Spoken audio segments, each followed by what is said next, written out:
Ukhuwah itu artinya persaudaraan. Kalau ikhwah artinya saudara.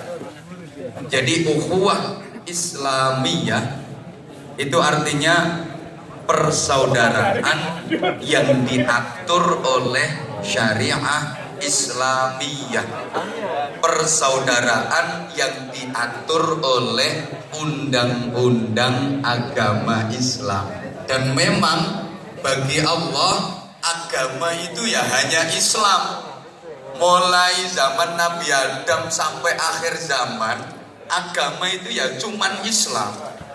Kalau dalam Al-Quran disebutkan ada Yahudi, Nasrani, itu bukan agama, tapi semacam sekte, semacam kelompok dari keturunan satu bangsa. Kalau agama bagi Allah itu ya cuman Islam. Jadi saya ulang, ukhuwah Islamiyah itu bukan hanya bermakna persaudaraan antar umat Islam saja, tapi lebih bersifat umum.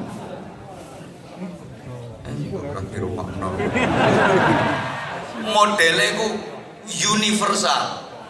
Arase iso kuwi mek kuwi to. Iki kowe ngapalno suwengi yo.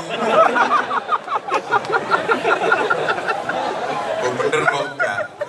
Sifatnya menyeluruh, mencakup semua persaudaraan. Bukan hanya persaudaraan antar umat Islam saja, tapi sekali lagi ukhuwah Islamiyah, semua bentuk persaudaraan yang diatur oleh undang-undang agama Islam, meliputi semuanya. Kalau hanya persaudaraan antar umat Islam saja, itu istilahnya bukan ukhuwah Islamiyah, tapi al-ikhwan al-muslimun. Sama orang ngerti bahasa Arab. Dan secara otomatis setiap umat Islam itu memang bersaudara. Sebagaimana Rasulullah Muhammad SAW pernah menyatakan, antar umat Islam itu kalbunyanil wahid yashuddu ba'duhum ba'dah. Umat Islam itu seperti satu bangunan yang satu dengan yang lain saling menguatkan, saling mengaitkan. Yang kayak bangunan ini. Jadi ada muslim beton, ada muslim semen, ada muslim pasir, ngireng-ngireng. Ada muslim kayu. Nah, fungsinya juga beda-beda. Ada yang berfungsi sebagai pondasi, ada yang berfungsi sebagai tembok, ada muslim yang berfungsi sebagai jendela, ada muslim yang berfungsi sebagai atap, ada muslim yang berfungsi sebagai cagak. Nah, cagaknya itu yang sebelah atas itu, mbak-mbak dan ibu-ibu. Rasul menyatakan an-nisa imadul bilad. Wanita adalah tiang negara. Kalau laki-laki kan cuma tiang jalan.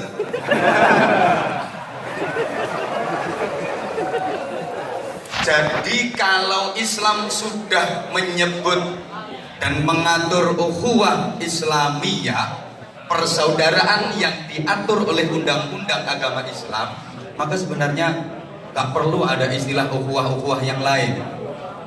Sudah tercakup semua. Kan sekarang ini jenengan semuanya sering dengar ada istilah ukhuwah Islamiyah, ukhuwah basyariyah, ukhuwah insaniyah, ukhuwah wataniyah. Nanti kalau diteruskan lama-lama ada istilah ukhuwah tonggoniyah, persaudaraan antar tetangga. Kalau bukan tetangga berarti bukan saudara. Ada ukhuwah besaniyah, persaudaraan antar besan. Kalau nggak besan bukan saudara. Ada ukhuwah banseriyah. Kalau nggak banser berarti bukan saudara. Nanti ada ukhuwah gosipiyah, persaudaraan antar tukang gosip. Ada ukhuwah togheliyah, persaudaraan antar tukang penjudi tato itu. Iya, ada ukhuwah iya, macam-macam. Jadi jemaah sekalian, kalau sudah disebutkan ukhuwah Islamiyah, itu sudah meliputi semua bentuk persaudaraan. Bukan hanya antar umat Islam saja, termasuk persaudaraan dengan alam, persaudaraan dengan tumbuh-tumbuhan, persaudaraan dengan binatang, persaudaraan dengan sesama manusia, baik yang muslim maupun yang non-muslim. Allahumma sholli ala Muhammad. Para ikhwan, para akhwat, jemaah sekalian yang saya cintai rahimakumullah. Persaudaraan itu sebenarnya terbentuk karena adanya persamaan. Tolong diperhatikan kata-kata saya. Persaudaraan itu terbentuk pada dasarnya karena adanya persamaan.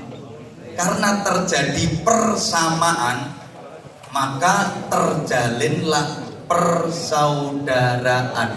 Dan semakin banyak persamaan, maka akan semakin kuat persaudaraan. Arase? Bisa kuyung ke kuidong. Kayak saya dengan Anda semua ini kan banyak persamaan, betul? Agamanya sama, Tuhannya sama. Yuk nyaut, agamanya sama, Tuhannya sama, nabinya sama, kitab sucinya sama, sholatnya sama, puasanya sama, makannya sama, minumnya sama, isingnya sama. Kita banyak persamaan, ibadah kita sama, maka kita saudara, persaudaraan kita kuat. Kenapa? Karena kita banyak persamaan. Oleh karena itu tolong, kalau ada sedikit perbedaan, gak usah dibikin ribut, jangan dibikin geger.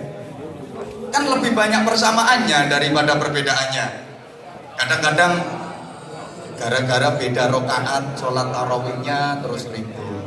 Yang satu harus 8 rokaat, satunya yang benar 20 rakaat, kata satunya yang benar 8 rakaat, hadisnya ini, satunya yang benar 20 rakaat, hadisnya ini. Subhanallah.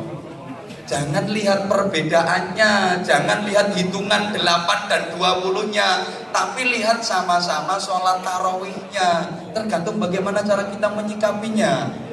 Yang 20 rakaat, ketika imamnya 8 rakaat, begitu imam selesai dapat 8 rakaat bubar, tambahi dewe, apa susahnya sih kali nambahi rolas. Demikian pula yang 8 rakaat, ketika bermakmum kepada imam yang tarawihnya 20 rakaat, begitu imam dapat 8, minggato bro, selesai kan persoalannya. Dulu ribut gara-gara beda, satu pakai kunut, satu nggak pakai kunut dalam sholat subuh, ribut dan karu-karuan. Harus pakai kunut karena itu sunnah apa? Satunya nggak boleh kunut karena itu bid'ah, ribut dan karu-karuan. Alhamdulillah sekarang udah nggak lagi ribut karena udah sama-sama nggak sholat subuhnya.